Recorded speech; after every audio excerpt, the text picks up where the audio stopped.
এবার শীতকে সঙ্গে করে ভয়ানক গতিতে এগিয়ে আসছে ভারী বৃষ্টি। গত কয়েকদিন ধরে পরিষ্কার আকাশ থাকলেও এবার কিন্তু বড়সড় দুর্যোগ ঘনিয়ে আসছে বাংলার বুকে।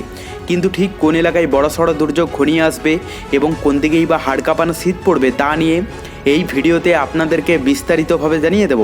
আপনি ভিডিওটি অবশ্যই শেষ পর্যন্ত দেখবেন। ভিডিওটি ভালো লাগলে একটি লাইক করবেন, আর এইরকমই লেটেস্ট ও হেল্পফুল ভিডিওগুলি সবার প্রথম দেখার জন্য আমাদের চ্যানেলটিকে সাবস্ক্রাইব করে পাশের বেল আইকনটি বাজিয়ে দেবেন। চলুন এক নজরে দেখে নেওয়া যাক। পাহাড় থেকে সমতল রাজ্য জুড়ে জাঁকিয়ে শীত, উত্তরে হাওয়ার দাপটে কাঁপছে বাংলা। সমানে ঠান্ডা বাড়ছে দক্ষিণবঙ্গেও। দুই বঙ্গে শীতের দাপট স্পষ্ট। এখন একটাই প্রশ্ন, বছরের শেষ কয়েকদিনে আর কতটা বাড়বে ঠান্ডা? আবহাওয়াবিদরা জানাচ্ছে আগামী কয়েকদিনে রাজ্যের বিভিন্ন জেলায় আরও 2 থেকে 3 ডিগ্রি পর্যন্ত তাপমাত্রা কমতে পারে। ধাপে ধাপে দিন ও রাতের তাপমাত্রা নামবে কলকাতা সহ গোটা দক্ষিণবঙ্গেই। তবে নতুন সপ্তাহ ঢুকতেই পারদ সামান্য ঊর্ধ্বমুখী হতে পারে। পশ্চিমী ঝঞ্ঝার বাধা কেটে যাওয়ায় রাজ্যে পুরোদমে ঢুকেছে শীত। সপ্তাহান্তে দক্ষিণবঙ্গের পশ্চিমের জেলাগুলিতে ঠান্ডার দাপট আরও বেশি থাকবে। উত্তরবঙ্গেও পরিস্থিতি আরও কঠিন। কোচবিহার ও আলিপুরদুয়ারে হাড়হিম করা ঠান্ডা, শীতল দিনের পরিস্থিতি তৈরি হচ্ছে। দার্জিলিং সহ পার্বত্য এলাকায় কনকনে শীতের সঙ্গে ঘন কুয়াশার দাপটও রয়েছে। তো আজ আমরা লাইভে দেখে নেব পশ্চিমবঙ্গ সহ বাংলাদেশে আগামী 24 থেকে 48 ঘন্টার আবহাওয়া কেমন কি থাকবে, কোথায় কোথায় বৃষ্টির সম্ভাবনা রয়েছে, কোথায় বা মেঘলা আকাশ থাকতে পারে। প্রথমে আমরা যদি সকালের দিকটা দেখি, পশ্চিমবঙ্গের দক্ষিণবঙ্গের এলাকাগুলো দিয়ে যদি স্টার্ট করি, তো এখানে কলকাতা, হাওড়া, হুগলি, এদিকে আরামবাগ, চন্দ্রকোনা, বাঁকুড়া, পুরুলিয়া, জামশেদপুর, ঝাড়গ্রাম, খড়গপুর, মেদিনীপুর, বোলপুর, বর্ধমান, কৃষ্ণনগর, বহরমপুর, মুর্শিদাবাদ, মোটামুটি সমস্ত এলাকার আবহাওয়া কিন্তু পরিষ্কার দেখতে পাওয়া যাচ্ছে। কোথাও সেই রকমভাবে বৃষ্টির সম্ভাবনাও নেই। সেই সঙ্গে আমরা যদি উত্তরবঙ্গের আপডেটটা দেখে নিই, এখানে দার্জিলিংয়ে হালকা মেঘলা আকাশ থাকতে পারে এবং বৃষ্টিরও সম্ভাবনা রয়েছে। তবে কালিম্পং, কার্শিয়ং, শিলিগুড়ি, আলিপুরদুয়ার, কোচবিহার, জলপাইগুড়ি এই সমস্ত এলাকাগুলোতে কিন্তু সম্পূর্ণ পরিষ্কার আকাশ থাকবে।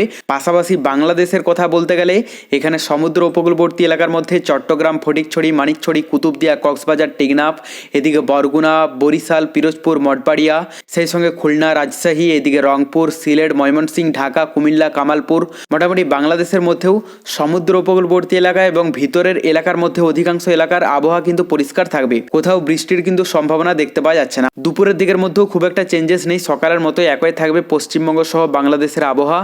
মানে আজ সকাল থেকে রাত পর্যন্ত পশ্চিমবঙ্গ সহ বাংলাদেশের সমস্ত এলাকার আবহাওয়া কিন্তু পরিষ্কার দেখতে পাওয়া যাচ্ছে। কিন্তু আমরা যদি বৃষ্টির আভাসটা দেখে নিই, তো এখানে বঙ্গোপসাগরে শুধুমাত্র এই মিডিল অংশে বৃষ্টির আভাস দেখতে পাওয়া যাচ্ছে এবং এর ইফেক্টটা কোনো সমুদ্র উপকূলবর্তী এলাকাতে পড়তে দেখতে পাওয়া যাচ্ছে না। গত কয়েকদিন আগে সমুদ্র উপকূলবর্তী এলাকাগুলোতে বৃষ্টির আভাস ছিল, কিন্তু এই মুহূর্তে সেটিও কেটে গেছে। আর পশ্চিমবঙ্গ, বাংলাদেশের দূর দূরান্ত পর্যন্ত কোনো রকম দুর্যোগ নেই। এখানে মিডিল অংশে বৃষ্টির সম্ভাবনা রয়েছে। এর ইফেক্টটা বিশেষ করে এখানে আন্দামান সাগর আছে, এর কাছাকাছি এলাকাগুলোতে পড়তে পারে এবং শ্রীলঙ্কা উপকূলের কাছাকাছি এলাকার গা ঘেঁষেও কিন্তু হালকা ইফেক্ট থাকবে।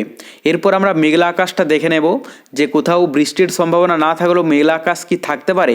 প্রথমে আমরা যদি সকালের দিকটাতে পশ্চিমবঙ্গের দক্ষিণবঙ্গের এলাকাগুলো দিয়ে যদি স্টার্ট করি, এখানে দক্ষিণবঙ্গের কোনো এলাকাতে সেরকমভাবে মেঘলা আকাশ দেখতে পাওয়া যাচ্ছে না। শুধুমাত্র কলকাতার আশেপাশের এলাকাগুলোতে হালকা মেঘলা আকাশ থাকতে পারে।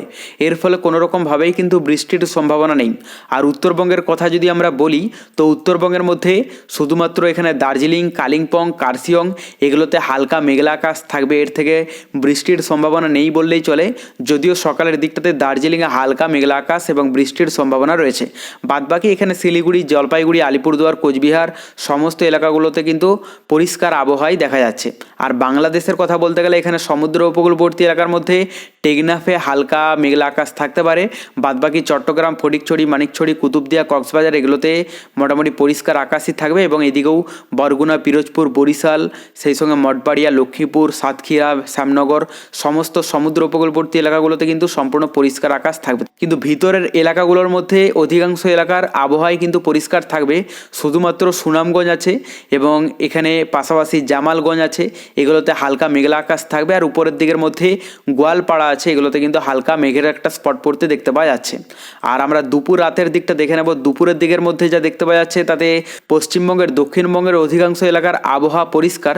তবে উত্তরবঙ্গের দার্জিলিং, কালিম্পং, কার্শিয়ং এগুলোতে হালকা মেঘলা আকাশ থাকবে, যেমনটা সকালের দিকেও ছিল।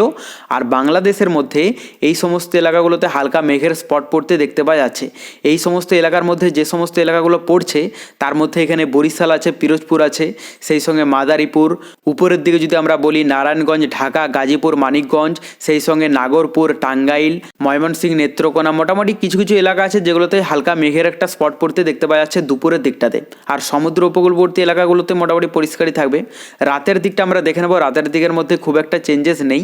মোটামুটি সুনামগঞ্জের পাশাপাশি এলাকাগুলোতে হালকা মেঘের স্পট থাকতে পারে। কিন্তু বঙ্গোপসাগরের যদি আবহাওয়াটা আমরা দেখি, তো বঙ্গোপসাগরের মধ্যে পশ্চিমবঙ্গ, বাংলাদেশের এত দূর পর্যন্ত যা দেখতে পাওয়া যাচ্ছে তাতে দুর্যোগপূর্ণ আবহাওয়া নেই, যার কারণে পশ্চিমবঙ্গ, বাংলাদেশে খুব একটা ইফেক্ট পড়তে দেখতে পাওয়া যাচ্ছে না। কিন্তু মিডিল অংশে ভালোই কিন্তু ইফেক্ট থাকবে, এখানে বৃষ্টিরও সম্ভাবনা রয়েছে এবং মেঘলা আকাশটাও কিন্তু ভালোই দেখতে পাওয়া যাচ্ছে। এই দুর্যোগের ফলেই কিন্তু আন্দামান, এখানে সাগর আছে, এই আন্দামান সাগরের কাছাকাছি এলাকাগুলোতে ইফেক্ট পড়বে এবং এখানে শ্রীলঙ্কা উপকূলেও কিন্তু ইফেক্ট পড়তে পারে। এর প্রভাবটা নেল্লোর, চেন্নাই, বেঙ্গালুরু এগুলোতেও কিন্তু দেখতে পাওয়া যাচ্ছে। এখানে বৃষ্টির সম্ভাবনা অনেকাংশেই কম, তবে মেঘলা আকাশ থাকবে, মেঘের একটা স্পট পড়তে পারে। এরপর আমরা তাপমাত্রাটা দেখে নেব যে নতুন কোনো চেঞ্জেস এসেছে কিনা, কারণ গত 2 দিন ধরে বিশেষ করে পশ্চিমবঙ্গের, দক্ষিণবঙ্গের এলাকাগুলোতে ভালোই ঠান্ডা পড়েছে রাতের দিকটাতে। তো আমরা দেখে নেব যে রাতের দিকে কতটা চেঞ্জেস এসেছে। তো প্রথমে আমরা যদি দুপুরের দিকটা দেখি, এখানে যে দেখতে পাওয়া যাচ্ছে কলকাতায় 25 ডিগ্রি থাকবে, খড়গপুরে 25, জামশেদপুরে 24, আর এদিকে ধানবাদে 24, দুর্গাপুরে 24, দেওঘরে 22, কৃষ্ণনগরে 23, বর্ধমানে 24, বাঁকুড়ায় 24, পুরুলিয়ায় 23, আসানসোলে 24, বোলপুরে 24, মোটামুটি 23-24 ডিগ্রির মধ্যেই থাকবে দুপুরের দিকটাতে। উত্তরবঙ্গের কথা বলতে গেলে এখানে দার্জিলিংয়ে 16, সেই সঙ্গে কালিম্পংয়ে 18, কার্শিয়ংয়ে 17, আর বাদবাকি শিলিগুড়ি, আলিপুরদুয়ার, কোচবিহার, জলপাইগুড়ি এগুলোতে 24 ডিগ্রির মধ্যে থাকবে। বাংলাদেশের মধ্যে সমুদ্র উপকূলবর্তী এলাকার মধ্যে 24-25 ডিগ্রির মধ্যে দেখতে পাওয়া যাচ্ছে। আর ভিতরের এলাকাগুলোর মধ্যেও অধিকাংশ এলাকার তাপমাত্রা থাকবে 24-25 ডিগ্রির মধ্যে। রংপুরে 24, রাজশাহীতে 23, খুলনায় 25, বরিশালে 24, ঢাকায় 26, কুমিল্লায় 25, ময়মনসিংহে 24, কামালপুরে 24, সিলেটে 24।